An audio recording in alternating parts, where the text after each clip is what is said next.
Hello guys, welcome to Harris Tutorial. Let's rock Neet 2020 Higher Secondary Neet Entrance Exam Preparation Study Booster സീരീസിലേക്ക് ഏവർക്കും സ്വാഗതം. നമ്മളിന്ന് നോക്കാൻ പോകുന്നത് +2 സുവോളജിയിലെ first unit first chapter. It is human reproduction. So basically എനിക്ക് പറയാനുള്ളത്, നീറ്റിന് prepare ചെയ്യുന്നവരാണ് നിങ്ങളെങ്കിൽ ഈ ചാപ്റ്ററിൽ നിന്ന് വലുതായിട്ട് NCERT നിന്നും ഔട്ടായിട്ട് നമുക്ക് ഒന്നും ചോദിക്കാൻ പോകുന്നില്ല. So some important points which is very relevant to get to know is, അത് ഞാൻ എല്ലാം വീഡിയോയിൽ പറയുന്നതായിരിക്കും. സോ അത് മാത്രം നിങ്ങൾ നോട്ട് ചെയ്ത് പോകുക. സോ ഹയർ സെക്കൻഡറിക്കാർക്ക് ഇത് വളരെ എഫക്റ്റീവായിട്ട് യൂസ്ഫുൾ ആവുന്ന വീഡിയോ ആണ്. സോ ഈ വീഡിയോ സീരീസ് സ്കിപ്പ് ചെയ്യാതെ കാണുക. Get your pen and paper ready with you. Let's begin our chapter human reproduction. ഇന്ന് നമ്മൾ പാർട്ട് 1 വീഡിയോ ആണ് കാണാൻ പോകുന്നത്. So let's start. Let's begin our chapter human reproduction. എന്താണ് reproduction? It is the process in which an organism reproduce or give rise to its young ones. അടുത്ത തലമുറയെ ഉൽപ്പാദിപ്പിക്കാൻ വേണ്ടിയിട്ട് ഓർഗാനിസംസ് അണ്ടർഗോ ചെയ്യുന്ന പ്രോസസ്സാണ് റീപ്രൊഡക്ഷൻ അഥവാ പ്രത്യുൽപാദനം. സോ അത് റീപ്രൊഡ്യൂസ് ചെയ്യുന്നു. അതായത് it's the ability of an organism to reproduce its own kind individuals, അതേ സെയിം സ്പീഷീസിലുള്ള ഇൻഡിവിജ്വൽസിനെ. സോ ആക്ച്വലി അത് ഈ പ്രത്യുൽപാദനം എന്ന് പറയുന്ന ഈ പ്രക്രിയ ഈ ലോകത്ത് ഉള്ളത് കൊണ്ടാണ് നമ്മളെ പോലെയുള്ള എല്ലാ ഓർഗാനിസംസും എല്ലാ ജീവരാശികളും മനുഷ്യരാണെന്ന് എല്ലാ ജന്തുക്കളെല്ലാവരും തന്നെ എക്സിസ്റ്റ് ചെയ്യാനുള്ള കാരണം. സോ അങ്ങനെയുള്ള ഈ റിപ്രൊഡക്ഷനെ കുറിച്ച് നമുക്ക് അറിയാം. ഈ റിപ്രൊഡക്ഷൻ ഏതൊക്കെ രീതിയിലാണ് നടക്കുന്നത്, ഏതൊക്കെ ടൈപ്പിലാണ് നടക്കുന്നത്, നമുക്ക് എല്ലാം ഒന്ന് ജസ്റ്റ് ഞാൻ ഇൻട്രൊഡ്യൂസ് ചെയ്യാം. സോ അതിന് മുമ്പ് എന്തിനാണ് ഈ റിപ്രൊഡക്ഷൻ നടക്കുന്നത് നമുക്ക് ഇപ്പോൾ തന്നെ മനസ്സിലായി. It enables the continuity of species. Continuity of species. ഇതാണ് റീപ്രൊഡക്ഷൻ്റെ significance. So reproduction it takes place in 2 types, right? Reproduction 2 രീതിയിൽ നടക്കാം. ഒന്ന് എസെക്ഷുവൽ റിപ്രൊഡക്ഷൻ. എസെക്ഷുവൽ റിപ്രൊഡക്ഷൻ എന്ന് പറഞ്ഞാൽ സിംഗിൾ പേരൻറ്റ് മാത്രമേ ഇൻവോൾവ് ആയിരിക്കത്തുള്ളൂ. അവിടെ എന്താണ് gametic formation and gametic fusion ഒന്നും ഉണ്ടായിരിക്കത്തില്ല. ആൻഡ് ഓൾസോ ഈ സെക്ഷുവൽ റിപ്രൊഡക്ഷൻ. എന്താണ് സെക്ഷുവൽ റിപ്രൊഡക്ഷൻ? സെക്ഷുവൽ റിപ്രൊഡക്ഷനിൽ ഓപ്പോസിറ്റ് സെക്സസിലുള്ള 2 ഇൻഡിവിജ്വൽസ് ഉണ്ടായിരിക്കും. 2 ബൈ പേരൻറ്റിലാണ് സെക്ഷുവൽ റിപ്രൊഡക്ഷൻ. മാത്രമല്ലാതെ അവിടെ gametic formation and fusion of gametes is there. So male ഗമീറ്റും ഫീമെയിൽ ഗമീറ്റും ഫ്യൂസ് ചെയ്യുന്നു. So fusion also will takes place bi പേരൻറ്റിലും ആണ്. സോ ഇതാണ് ബേസിക്. ആൻഡ് സെക്ഷുവൽ റിപ്രൊഡക്ഷൻ മെത്തേഡാണ് ഹ്യൂമൻ ബീങ്സ് ക്യാരിഡ് ഔട്ട് ചെയ്യുന്നത്. നമ്മൾ ഈ പാഠത്തിൽ സെക്ഷുവൽ റിപ്രൊഡക്ഷൻ എങ്ങനെയാണ് ഹ്യൂമൻ ബീങ്സ് ക്യാരിഡ് ഔട്ട് ചെയ്യുന്നത്, what are the process involve, ഇതിനെക്കുറിച്ചാണ് നമ്മൾ ഈ പാഠത്തിൽ ഡിസ്കസ് ചെയ്യാൻ പോകുന്നത്. So let start. ആദ്യമായിട്ട് പറയാനാണെങ്കിൽ തന്നെ റീപ്രൊഡക്റ്റീവ് ഇവൻറ്റ്സ് നമ്മൾ ഒന്ന് കൃത്യമായിട്ട് അറിഞ്ഞിരിക്കണം. എന്തൊക്കെയാണ് ഈ റീപ്രൊഡക്ഷനിൽ നടക്കുന്ന ഇവൻറ്റ്സ് എന്നത് കൃത്യമായിട്ട് മനസ്സിലാക്കിയിരിക്കണം. So for that we want to note that. So എന്തൊക്കെ ഇവൻറ്റ്സ് ആണ് നടക്കുന്നത്? സോ ഞാനത് പെട്ടെന്നൊന്ന് പറയാം. It is gametogenesis. ആദ്യം ഗാമീറ്റോജെനസിസ്. ഇതൊക്കെയാണ് റീപ്രൊഡക്ഷനിൽ നടക്കുന്ന ഇവൻറ്റ്സ്. ഗാമീറ്റോജെനസിസ് മുതൽ പാർച്യൂറിഷൻ വരെ. പാർച്യൂറിഷൻ എന്താണ് ഗമീറ്റോജെനസിസ്? ജെനസിസ് എന്ന് പറഞ്ഞാൽ formation. So gametes formation of gametes, ഇതാണ് ഗമീറ്റോജെനസിസ് എന്ന പ്രക്രിയയിൽ നടക്കുന്നത്. മെയിൽ ഗമീറ്റും ഫോം ആകണം, അതേപോലെ തന്നെ ഫീമെയിൽ ഗമീറ്റ്സും ഫോം ആകണം. ആൻഡ് പാർച്യൂറിഷൻ എന്ന് പറയുന്നത് delivery of the baby. So reproduction starts ഗമീറ്റോജെനസിൽ നിന്നും. ഇവൻറ്റ്സ് എവിടെ നിന്നൊക്കെയാണ് തുടങ്ങുന്നത്? ഗമീറ്റോജെനസിൽ നിന്നും പാർച്യൂറിഷൻ വരെയുള്ള ഇവൻറ്റ്സ് നമ്മൾ റിപ്രൊഡക്റ്റീവ് ഇവൻറ്റ്സ് എന്ന് പറയാം. സോ പാർച്യൂറിഷൻ എന്ന് പറയുന്നത് ഡെലിവറി ഓഫ് ദി ബേബി, ബേബിയുടെ ഡെലിവറി ആണ്. സോ ഫീച്ചേഴ്സ് ബേബി ആയിട്ട് ഫോം ആയതിനു ശേഷം അതിൻ്റെ ഡെലിവറിയാണ് നമ്മൾ പാർച്യൂറിഷൻ എന്നതുകൊണ്ട് റെഫർ ചെയ്യുന്നത്. ഇനി ഗമീറ്റോജെനസിസ് നോക്കാം. ഗമീറ്റോജെനസിസിനകത്ത് മെയിൽ ഗമീറ്റും ഫോം ചെയ്യണം, ഫീമെയിൽ ഗമീറ്റും ഫോം ചെയ്യണം. സോ 2 ടൈപ്പാണ് ഗമീറ്റോജെനസിസ് ഉള്ളത്. നമുക്ക് മെയിലെ ഗമീറ്റ്സിനെ നമുക്ക് അറിയാം. മെയിൽ ഗമീറ്റ് എന്താണ്? Male gamete it is called sperm, അല്ലേ? സ്പേം ആണ് മെയിൽ ഗമീറ്റ്. സോ ഈ സ്പേം എന്നത്, സോ ഇത് ഹാപ്ലോയിഡ് ആണ്, അതായത് N ആണ് ക്രോമസോം നമ്പർ. ആൻഡ് ഈ സ്പേം എന്ത് ചെയ്യണോ? ഈ സ്പേമിൻ്റെ ഫോർമേഷൻ, ഈ ഗമീറ്റോജെനസിസ് ഓഫ് മെയിൽ ഗമീറ്റ്, ഇതിനെയാണ് നമ്മൾ പറയുന്നത് സ്പെർമാറ്റോജെനസിസ്. ഇതിനാണ് നമ്മൾ സ്പെർമാറ്റോജെനസിസ് എന്ന് റെഫർ ചെയ്യുന്നത്.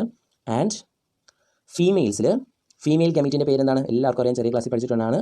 ഓവ ഓർ ഓവം എന്നൊക്കെ നമ്മൾ പറയുന്ന ഇതാണ്, അല്ലെങ്കിൽ എഗ് എന്നൊക്കെ നമ്മൾ റെഫർ ചെയ്യുന്ന ഇതാണ് ഫീമെയിൽ ഗമീറ്റ്. സോ ഈ formation of ovum or formation of ovum, the female gamete in human beings is known as എന്താണ്? oogenesis. It is known as oogenesis. So male gamete formation spermatogenesis. Now female gamete formation is oogenesis. Now we will come to the next reproductive event. So for gametes എല്ലാം form ചെയ്തു. ഈ gametes എവിടെയാണ് form ചെയ്യുക? നമ്മുടെ respective reproductive ഓർഗൻസിലാണ്. Reproductive organs, male reproductive organ and female reproductive organs ഉണ്ട്. So ഈ respective reproductive ഓർഗൻസിലാണ് മെയിൽ ഗമീറ്റ്സ് എവിടെ ഫോം ചെയ്യും? മെയിൽ റിപ്രൊഡക്റ്റീവ് സിസ്റ്റത്തിലും ആൻഡ് ഫീമെയിൽ റിപ്രൊഡക്റ്റീവ് സിസ്റ്റത്തിൽ ഫീമെയിൽ ഗമീറ്റും ഫോം ചെയ്യും. സോ നമുക്ക് ആദ്യം ഈ റിപ്രൊഡക്റ്റീവ് ഓർഗൻസ് എന്തൊക്കെയാണ് എന്ന് അതായിരിക്കും ആദ്യമായിട്ട് ഈ പാഠത്തിൽ പഠിക്കാൻ പോകുന്നത്. സോ നമുക്ക് മുമ്പോട്ട് പോകുമ്പോൾ നമുക്കിത് പഠിക്കാം. And also we are going to next event which is called. So ഇപ്പോൾ നമുക്ക് 2 ഗമീറ്റ്സും ഉണ്ടായി. And the next reproductive event is termed out to be insemination. എന്താണ് ഇൻസെമിനേഷൻ? ഇൻസെമിനേഷൻ എന്ന് പറഞ്ഞാൽ മെയിൽ ഗമീറ്റ്സ് ഉണ്ടായല്ലോ, ഈ മെയിൽ ഗമീറ്റിനെ female genital tract, female reproductive ട്രാക്റ്റിൽ ഇൻസെമിനേറ്റ്, അതായത് ട്രാൻസ്ഫർ ചെയ്യുക, അതായത് transfer of sperms. It is transfer of sperms into female reproductive tract. ഇതാണ് ഇൻസെമിനേഷൻ എന്ന് പറയുന്ന പ്രക്രിയ കൊണ്ട് ഉദ്ദേശിക്കുന്നത്. നൗ സോ എന്തൊക്കെ ഇവൻ്റാണ് പഠിച്ചത്? 2 ഇവൻ്റ് പഠിച്ചു. ഒന്ന് ഗാമീറ്റോജെനസിസ്, സെക്കൻഡ് പോയിന്റ് ഗാമീറ്റോജെനസിസ് തന്നെ മെയിലാണെങ്കിൽ സ്പെമറ്റോജെനസിസ്, സ്പെർമാറ്റോജെനസിസ്, ആൻഡ് ഫീമെയിൽ ആണെങ്കിൽ it is oogenesis. On moving ahead, the next one is insemination, and the next process is fertilization. The next process is fertilisation ആണ് നടക്കുന്നത്. സോ ഫെർട്ടിലൈസേഷൻ എന്ന് പറഞ്ഞാൽ ഫ്യൂഷൻ. സോ ഫസ്റ്റ് ഗമീറ്റ് ഉണ്ടായി ഗമീറ്റോജെനസിസിലൂടെ, so അത് insemination നടന്ന് transfer ചെയ്യപ്പെട്ടു sperms female genital ട്രാക്റ്റിൽ. സോ അവിടെ ആരുണ്ട്? അവിടെ ഓവ ഫീമെയിൽ ഗമീറ്റ് ഉണ്ട്. സോ അവരുടെ ഫ്യൂഷൻ നടക്കണം. ഈ ഫ്യൂഷനെ നമ്മൾ പറയുന്ന പേരാണ് fertilization, the fusion of male and female gamete. And ഫെർട്ടിലൈസേഷൻ്റെ റിസൾട്ട് എന്താണ് എന്ന് പറഞ്ഞു കഴിഞ്ഞാൽ, ഇത് രണ്ടുപേരും ഫ്യൂസ് ചെയ്ത് കഴിഞ്ഞാൽ നമുക്ക് കിട്ടാൻ പോകുന്നത് ഒരു സിംഗിൾ സെല്ലാണ്. And that single cell is known as zygote. It is very very important. Zygote എന്നാണ് അവരെ പറയുന്നത്. So it is very important, zygote. Okay now gametogenesis കഴിഞ്ഞു, ഇൻസെമിനേഷൻ കഴിഞ്ഞു, ദെൻ ഫെർട്ടിലൈസേഷൻ. 2 ഗാമീറ്റ്സും ഫ്യൂസായി സൈഗോട്ട് ഫോർമേഷനും നടന്നു. ഇനി ഈ സൈഗോട്ട് അവിടെ നിന്നും ഡിവൈഡ് ചെയ്യാൻ തുടങ്ങും. Cell division, mitotic division. എന്താണ് നടക്കുന്നത്? മിയോസിസ് അല്ല, മൈറ്റോസിസ് ആണ് നടക്കുന്നത്. It undergo mitosis. Zygote undergo mitosis and divide into many daughter cells. So ഇങ്ങനെയുള്ള ഡോട്ടർ സെൽസിനെ നമ്മൾ പറയുന്ന പേരാണ് ബ്ലാസ്റ്റോമീർസ്. എന്താണ്? ബ്ലാസ്റ്റോമീർസ്. കുറേ എണ്ണം ബ്ലാസ്റ്റോമീർസ് ആയിട്ട് ഉണ്ടാവും. സോ ഈ ബ്ലാസ്റ്റോമീർസ്, സോ ഇതിന് നമുക്ക് കറക്റ്റായിട്ട് നമുക്ക് പഠിക്കാം, നോക്കാം. അതായത് ഈ ചാപ്റ്റർ നമ്മൾ ഫർദറായിട്ട് മൂവ് ചെയ്യുമ്പോൾ നമുക്ക് കൃത്യമായിട്ട് ഇതിനെക്കുറിച്ചുള്ള കാര്യങ്ങളൊക്കെ നമുക്ക് നോക്കാം. സോ മൈറ്റോസിസ് നടന്ന് ഇത് ബ്ലാസ്റ്റോമീർസ്, കുറേ ബ്ലാസ്റ്റോമീർസ് ആയിട്ട് മാറും.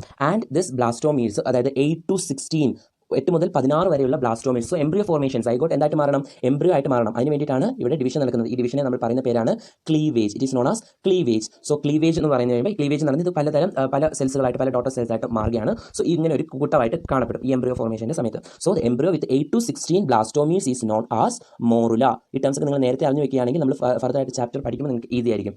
So 8 to 16 blastomeres is known as morula. Okay now ഇത് തന്നെ ഈ മോറുല എന്തായിട്ട് മാറും? ഈ മോറുലയിൽ എന്തായിട്ട് മാറും? മോറുല ഇത് വീണ്ടും ഡിവൈഡ് ആയിട്ട് എന്തായിട്ട് മാറും? വീണ്ടും സെൽ ഡിവിഷൻ കണ്ടിന്യൂ ആയിട്ട് ബ്ലാസ്റ്റോസിസ്റ്റ് ആയിട്ട് മാറും. സോ ബ്ലാസ്റ്റോമീറും ബ്ലാസ്റ്റോസിസ്റ്റ് മാറരുത്. So zygote undergo cleavage to form blastomeres. 8 to 16 blastomeres അടങ്ങുന്ന എംബ്രിയോ. സോ അതിനാണ് നമ്മൾ മോറുല എന്ന് പറയുന്നത്. ദെൻ മോറുല അഗെയിൻ ഡിഫറൻഷിയേറ്റ് ചെയ്ത് ബ്ലാസ്റ്റോസിസ്റ്റ് ആയിട്ട് മാറും. ഈ ബ്ലാസ്റ്റോസിസ്റ്റ് ആണ്, ഇതെല്ലാം ഫീമെയിൽ റിപ്രൊഡക്റ്റീവ് ട്രാക്റ്റിൽ നടക്കുന്നതാണ്. സോ ഈ ബ്ലാസ്റ്റോസിസ്റ്റ് ആണ് എന്ത്? യൂട്ടറസ്. നമുക്കറിയാം അല്ലേ, uterus, or we can term it as uterus. ഒരു ഫീമെയിൽ റിപ്രൊഡക്റ്റീവ് സിസ്റ്റത്തിൽ വരുന്ന ഓർഗനാണ് uterus, or we will say it as womb. So ഇതിനെ കുറിച്ച് നമ്മൾ കൃത്യമായിട്ട് ഇതിൻ്റെ ഷേപ്പും കാര്യങ്ങളും ഇതിൻ്റെ എന്തൊക്കെ ഫംഗ്ഷനാണ് നടക്കുന്നത് നമുക്ക് നോക്കാം. റിപ്രൊഡക്റ്റീവ് ഇവൻറ്റ്സ് പറയുമ്പോൾ ഈ യൂട്ടറസിലേക്ക് ബ്ലാസ്റ്റോസിസ്റ്റ്, ഓർക്കുക സൈഗോട്ട് അല്ല, ബ്ലാസ്റ്റോമീർ അല്ല, മോറുല അല്ല, ബ്ലാസ്റ്റോസിസ്റ്റ് എന്ത് ചെയ്യണം? അറ്റാച്ച് ചെയ്യണം.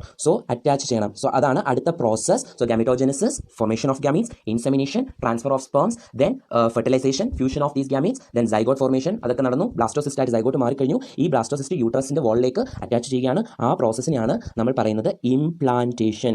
That process is known as implantation. So implantation എന്നാണ് ആ പ്രോസസ്സിനെ നമ്മൾ പറയുന്ന പേര്. സോ ഇതിനാണ് എന്താണ് implantation? Attachment of blastocyst in the uterine wall of female. So attachment of blastocyst in the inner wall of the uterus എന്ന് നമുക്ക് പറയാം. സോ യൂട്ടറസ് എന്ന് പറയുമ്പോൾ ഇന്നർ വോളിലേക്കാണ് അത് അറ്റാച്ച് ചെയ്യുന്നത്, ഔട്ടർ വാളിലേക്കല്ല, ഇന്നർ വോൾ. സോ യൂട്ടറസിന് 3 walls ആണ് ഉള്ളത്, 3 walls. നമുക്ക് ഇന്നർ വോൾ ആണ് endometrium. It is known as endometrium. And the middle wall is known as myometrium. The middle layer is known as myometrium and the outer wall is known as perimetrium. So എവിടെയാണ് blastocyst attach ആവുന്നത് അഥവാ implantation നടക്കുന്നത് എൻഡോമെട്രിയത്തിലാണ്. So attachment of blastocyst in the endometrium of the uterus എന്ന് വേണമെങ്കിൽ നമുക്ക് പറയാം. So gametogenesis, then എന്താണ് insemination, then fertilization, then implantation. So blastocyst attach ആയി കഴിഞ്ഞു. ഇനി ബ്ലാസ്റ്റോസിസ്റ്റ് അറ്റാച്ച് ആയി കഴിഞ്ഞാൽ നമ്മൾ പറയും എന്താണ്? Yes, the female is pregnant. So pregnancy start ചെയ്തു. So it is A blastocyst attach ആയി കഴിഞ്ഞാൽ it is the female is pregnant എന്നാണ് അതിൻ്റെ അർത്ഥം. സോ അവിടെ തൊട്ട് അറ്റാച്ച്മെന്റ്, അതായത് ഇംപ്ലാന്റേഷൻ നടക്കുന്നത് മുതൽ ഡെലിവറി വരെയുള്ള പീരീഡ്, അതായത് പ്രഗ്നൻസി പീരീഡ് എന്ന് നമ്മൾ റെഫർ ചെയ്യുന്നത് കോമൺ ആയിട്ട് പറയും. സോ അതാണ് അടുത്ത പ്രോസസ്, അടുത്ത ഇവന്റ്, റൈറ്റ്. സോ ആ ഇവന്റിനെ നമ്മൾ പറയുന്ന പേരാണ് ജസ്റ്റേഷൻ പീരീഡ്. എന്നാണ്, അതാണ് next reproductive event to be taking place.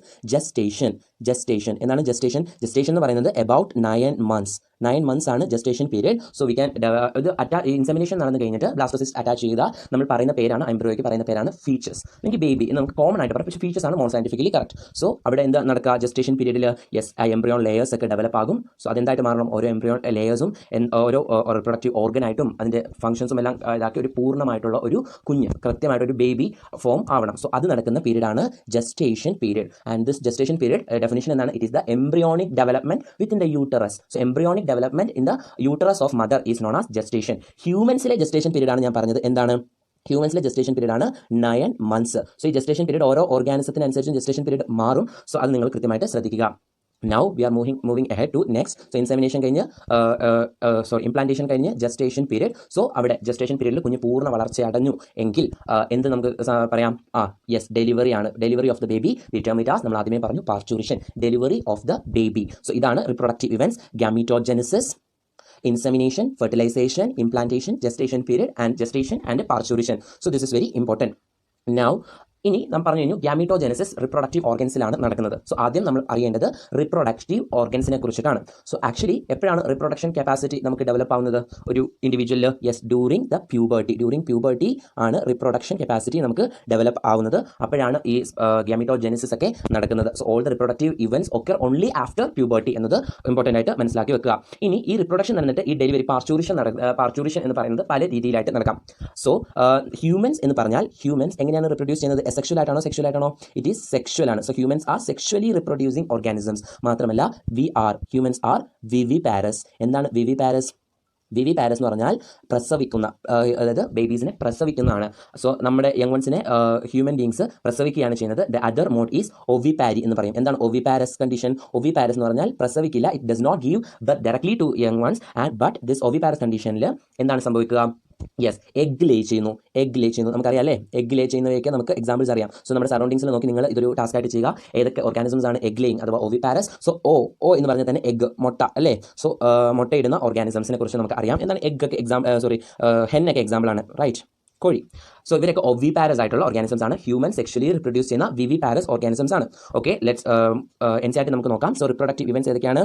Gametogenesis, insemination, fertilization. Gametogenesis, formation of gametes. Insemination, it is transfer of sperms into the female reproductive tract. Then fusion of gametes, fertilization. So formation and development of the blastocyst and its attachment to the uterine wall. Adana implantation. Then the gestation period. Then parturition. So these are the reproductive events. Then in the next class we will see about the male and female reproductive system. And thank you.